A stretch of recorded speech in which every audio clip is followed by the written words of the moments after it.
গত 4-5 দিন আগে ডিসি অফিসে একটা কাকতালীয় মিটিংয়ে ডিসি সাহেবের সাথে কথা হচ্ছিল। ডিসি সাহেব বলছেন যে আমাদের দেশের ছেলে মেয়েরা সবাই যে এই যে বড় ক্যাম্পাসের আরো মেধাবী হতে হবে। আমি যদি ডিসি না হয়ে একটা সাধারণ পাবলিক নিজেকে ভাবি, আমি শুধু রেফারেন্স করে কথা বলছি, সাধারণ মানুষ আমি ভাবি, তাহলে আমার দৈনন্দিন কাজে আমি কাকে খুঁজি? আমি খুঁজতেছি আমার চুল কাটাতে হবে।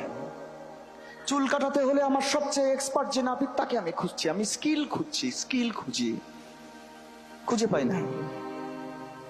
আমার একটা ভালো কস্টিউম বানাবো, আমি সবচেয়ে ভালো কস্টিউম মেকারকে আমি তাকে খুঁজি, আমি কিন্তু স্কিল খুঁজি। আমার ইলেকট্রিশিয়ান লাগবে, আমি কিন্তু স্কিল খুঁজি, কিন্তু আমি একটাও কখনো খুঁজলাম না কে পিএইচডি করেছে, কে মেধাবী, সর্বোচ্চ মেধাবী।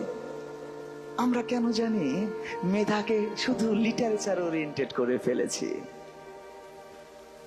মেধা তো ওটাই যে ঠিক আছে, আমি কারো কাছে ছোট না হয়ে আমার যা ক্যাপিটাল আছে, যা আমার বাস্তবিক যোগ্যতা আছে, সেটা দিয়ে আমি আর্ন করব, সোসাইটিতে আমার কন্ট্রিবিউশন রাখবো।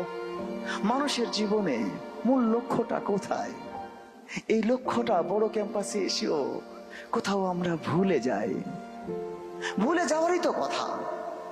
অদ্ভুত ভাবে আমাদের দেশে মেধাকে প্রভোগ করা হয় না, প্রভোগ করা হয় অন্য কিছুকে।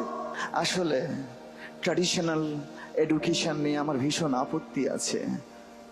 আমার কাছে কেন জানি মনে হয় পুরো পৃথিবী স্কিল খোঁজে, আর আমাদেরকে পড়ানো হচ্ছে লিটারেচার, নর্মাল অ্যাক্টিভিটিজ, কিংবা সত্যিকারের জীবনের উদ্দেশ্যটা কি, কি করা উচিত, কিসের ডিমান্ড আছে, এখানে দেওয়া হচ্ছে না। আমি আমার ওই ছোট ভাইয়ের সাথেই কথা বলছিলাম যে কিনা আপনার ক্যাম্পাসে পড়াশোনা শেষ করে সে এখন বিমান চালায়।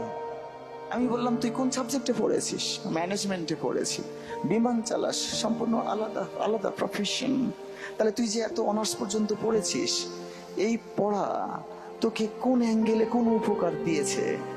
কয় যে ভাই কোনো উপকার দেয়নি, শুধুমাত্র আড্ডাটা দিয়ে গেছি এখান থেকে। অথচ বলেন তো, কোনো একটা স্পেসিফিক কাজে আপনি যদি এক্সপার্ট হতে চাইতেন, তাহলে কত কাজে এক্সপার্ট হওয়া যায়।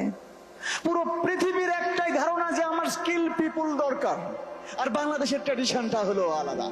হ্যাঁ, বাংলাদেশে কখনো প্রভোক্ট করা হয় না যে কোন অ্যাঙ্গেলে কোন জায়গায় তুমি ওই অ্যাক্টিভিটিসটা তোমার শো করলে তোমাকে সবাই ট্যালেন্ট মনে করবে, তোমাকে সবাই খুঁজবে।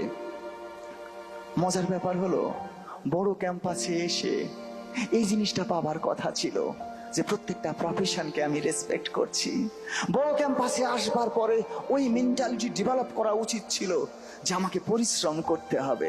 বড় ক্যাম্পাস এটাই শেখানো উচিত ছিল, পরিশ্রমের সাথে লেগে না থাকতে পারলে সে কখনো বড় হবে না।